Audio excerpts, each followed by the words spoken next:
भारतानं सगळ्यात मोठी कारवाई केली. केव्हा केली? 7 मेला केली. 7 मेला सगळ्यात मोठी कारवाई भारतानं केली आणि या 7 मेच्या कारवाईमध्ये टॉपचे 5 दहशतवादी आपण ठार केले. टॉपच्या 5 दहशतवाद्यांना कंठस्नान घालण्यात आपल्याला यश आलं. त्यामध्ये लष्कर-ए तैयबाचा दहशतवादी मुदस्सिर खडियन हा ठार झालेला आहे. जैश-ए-मोहम्मदचा दहशतवादी हाफिज मोहम्मद जमील हा ठार झालाय. जैश-ए-मोहम्मदचाच दहशतवादी मोहम्मद युसुफ अझहर ठार झालेला आहे. लष्कर-ए तैयबाचा दहशतवादी खालिद ठार झालाय.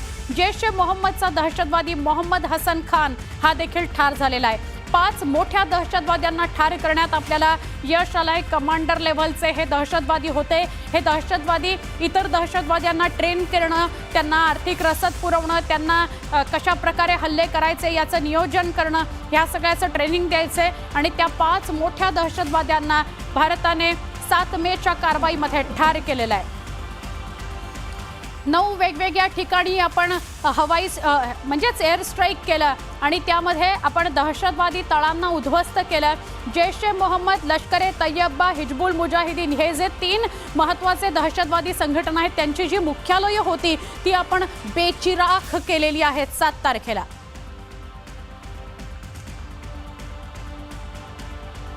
या दहशतवाद्यांना ठार केल्यानंतर किती जण बघायला आले होते बघा. तिथली पाकिस्तानची लोक कशा पद्धतीने दहशतवादाला खतपाणी घालतात, दहशतवाद्यांना वाचवतात त्याचं हे उत्तम उदाहरण.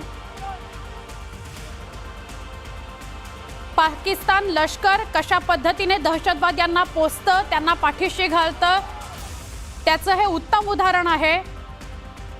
लष्कराच्या माध्यमातून यांचा अंतिम संस्कार यांच्यावर झालेले आहेत. दहशतवाद्यांचं आणि लष्कराचं आत्तापर्यंत कनेक्शन नाही असं बोललं जात होतं, पण हे धडधडीत उदाहरण. 7 मे नंतर पाकचा खरा चेहरा समोर आला. दहशतवाद्यांचं आणि लष्कराचं असलेलं कनेक्शन समोर आलं. दहशतवादी कारवाया या लष्कराला विचारून सांगून आणि एकत्रितपणेच केल्या जातात. भारताविरोधात कुरापती दहशतवादी जे काढतात, हल्ले जे करतात ते लष्कराला माहिती असतं, लष्कराच्या पाठिंब्यानेच होतं. हेच यामुळे स्पष्ट झालेलं आहे आणि हे आता पाकिस्तानच्या जनतेला सुद्धा कळलेलं आहे. त्यामुळे पाकिस्तानची जनता लष्कराच्या सैन्याच्या विरोधात आहे.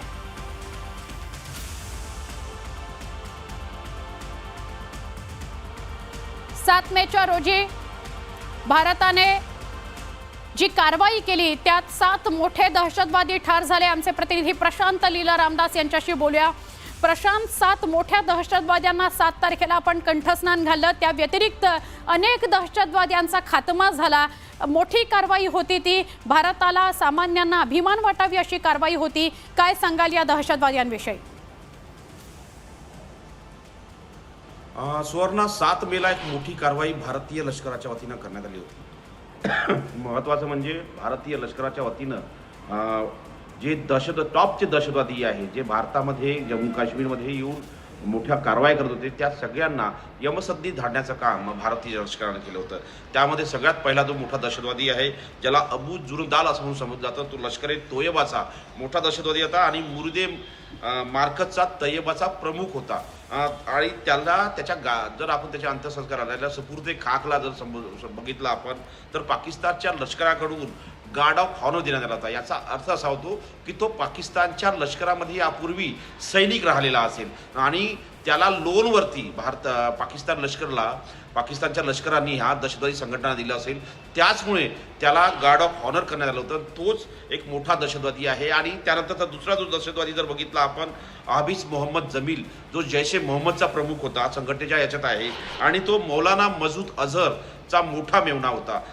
तो तरुणांचं ब्रेन वॉशिंग करायचं, तरुणांना विविध दहशतवादी संघटनांमध्ये जॉईन करण्याकरता प्रक्रिया राबवत असे. आणि त्यानंतरचा जो तिसरा मोठा दहशतवादी होता तो मोहम्मद युसुफ अझहर, ज्याला उस्तादजी किंवा तौहीद किंवा घोसी साहेब असं संबोधलं जात होतं, तो जैश-ए-मोहम्मदच्या संघटनेचा होता. आणि त्यानंतर मौलाना मसूद जो आहे अझहर, त्याचा तो मेवणा होता. तो हत्यारचा प्रशिक्षक प्रमुख होता आणि सोबतच IC 814 जे आहे त्या अपहरणाच्या प्रकरणामध्ये तो आरोपी होता, वॉन्टेड होता. आणि या सगळ्यात जर बघितलं, अबू नकाशा हा जर दहशतवादी जर बघितला, तो जम्मू काश्मीरच्या अनेक हल्ल्यांमध्ये सहभागी होता. तो त्याच्यावर जेव्हा फैजाबादमध्ये अंत्यविधी झाली त्यावेळेस त्याच्यासोबत वरिष्ठ लष्करी अधिकारी उपस्थित होते. त्याच्या सुपूर्दे खाकला जर बघितला आपण तर डिप्टी कमिशनर देखील उपस्थित होते. याचा अर्थ असा होता तो बी देखील पाकिस्तानच्या लष्करामध्ये सैनिक असेल आणि त्यालाही लोनवरती दहशतवादी संघटनांना देण्यात आला. तर त्यानंतरचा पाचवा जो दहशतवादी जर बघितला आपण तर मोहम्मद हसन खान जो जैसे मोहम्मदचा दहशतवादी होता आणि मुफ्ती असगर खान जो पाकिस्तानमधलं काश्मीर आहे त्यांचा तो मुलगा होता, POKचा कमांडर आहे त्याचा तो मुलगा होता आणि त्या काश्मीरमध्ये अनेक हल्ल्यांमध्ये त्याचा सहभाग होता. असे 5 प्रमुख दहशतवादी आपण 7 मेला जो भारतीय लष्कराने मोठा हल्ला केला होता हवाई दलाच्या माध्यमातून त्यामध्ये जर बघितलं आपण तर हे या मोठ्या दहशतवाद्यांना यमसदनी धाडण्याचं काम भारतीय लष्कराने केलं आहे आणि एक मोठं यश हे भारतीय लष्कराचं मानलं जात आहे. आज त्यांची सर्व नावं पुढे आलेली आहे आणि त्यांच्या संघटनांची नावं पुढे आलेली आहे. यापूर्वी जर आपण बघितलं तर साधारणतः 8 दहशतवादी मारले गेले होते पण आज प्रमुख दहशतवाद्यांची नावं पुढे आलेली अतिशय महत्त्वाचं आहे. 9 तर आपण जे 9 ठिकाणी हल्ले केले होते POK मध्ये काही केले होते आणि काही पाकिस्तानमध्ये केले होते त्यामधले हे दहशतवादी आहेत आणि त्यामुळे एक मोठं यश भारतीय लष्कराचं मानलं जातं. प्रशांत, फक्त 7 मेला जे एअर स्ट्राईक झालं तेव्हाच नव्हे तर त्याआधी अनेकदा हे सिद्ध झालेलं आहे की लष्कर हे दहशतवाद्यांना पोचतं, त्यांना ट्रेनिंग देण्याचं काम करतं, त्यांना वाचवण्याचं काम करतं. पण याआधी कबूल झाले नाहीत पाकवाले किंवा पाकचं लष्कर सुद्धा. पण आता मात्र हे उघड झालेलं आहे आणि पाकिस्तानच्या जनतेला पण हे कळलेलं आहे की दहशतवाद पोचतो आहे पाकिस्तान लष्कर. बरोबर आहे. हे जे दहशतवादी असतात हे यापूर्वीचे सैनिक असतात आणि हे सैनिक जे असतात हे सैनिक लोनच्या माध्यमातून जे जसं उदाहरणार्थ कर्जावरती हे विविध संघटनांना दिला जातात. त्यांचा पगार हा त्याच्या पाकिस्तानाच्या लष्करातून मिळतो. आपल्याला माहीत असेल की पाकिस्तान लष्कराचे अधिकारी जे असतात मोठे अधिकारी अतिशय लेविशपणे जगतात. राजे महाराजांचे सारखं त्यांचं जीवन असतं. मोठे मोठे पगारावर अधिकारी असतात. त्यामुळे काय करतात हे जे सैनिक असतात किंवा कमांडर लेवलचे अधिकारी असतात यांना दहशतवादी संघटना दिले जातं. प्रशांत, तुला काही क्षणासाठी थांबवते. आपल्याबरोबर काकतीकर सर आहेत, त्यांच्याशी मला बोलायचं आहे. पण त्याआधी काकतीकर सरांपर्यंत ही बातमी पोहोचू. सर, 7 मेला जी कारवाई भारतानं केलेली होती दहशतवाद्यांविरोधातली ती मोठी कारवाई होती. 9 ठिकाणी आपण एअर स्ट्राईक केलं तर त्या कारवाईमध्ये टॉपचे दहशतवादी ठार झालेत आणि आता अधिकृतपणे त्यांची नावं सुद्धा समोर आली आहेत. त्याच दिवशी खरं तर प्रसारमाध्यमांवर ही नावं आली होती. नावं फक्त पटापट मी वाचून दाखवते. लष्कर ए तय्यबाचा दहशतवादी मुदस्सीर खडियन, त्याच्याच बरोबर जैश ए मोहम्मदचा दहशतवादी हाफिज मोहम्मद जमील, जैश ए मोहम्मदचा दहशतवादी मोहम्मद युसुफ अजहर हे ठार झालेले आहेत. लष्कर ए तय्यबाचा दहशतवादी खालिद ठार झालाय आणि जैश ए मोहम्मदचा दहशतवादी मोहम्मद हसन खान हा सुद्धा ठार झालेला आहे. या सगळ्याविषयी आपण काकतीकर सरांशी बोलणार आहोत. कर्नल मोहन काकतीकर संरक्षण तज्ज्ञ आहेत, आपल्या सोबत आहेत. मोहन सर, 5 मोठे दहशतवादी आपण त्या दिवशी ठार केले. आज त्या नावांवर शिक्कामोर्तब होत आहे पण त्यांना अक्षरशः लष्कराकडून पाकिस्तानात मानवंदना देण्यात आली. काय सांगाल? अर्थात पाकिस्तान आर्मी, ISI आणि हे टेररिस्ट या ऑर्गनायझेशन यांचा जे नक्सस आहे याच्याबद्दल कुणालाच काही डाऊट नाही.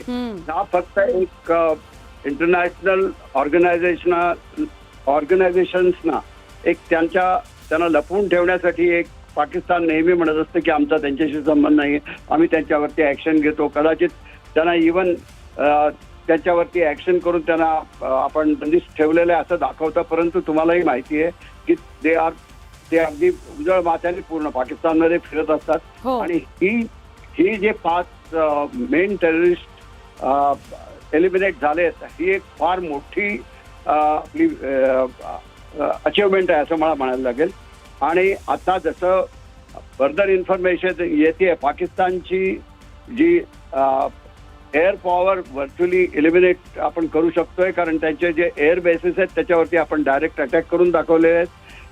खास करून नूर खान बेस जो अगदी जवळ आहे त्यांच्या हेडक्वार्टर्सच्या, त्यांच्या अटॉमिक एनर्जी एस्टॅब्लिशमेंट पासूनही फार जवळ आहे.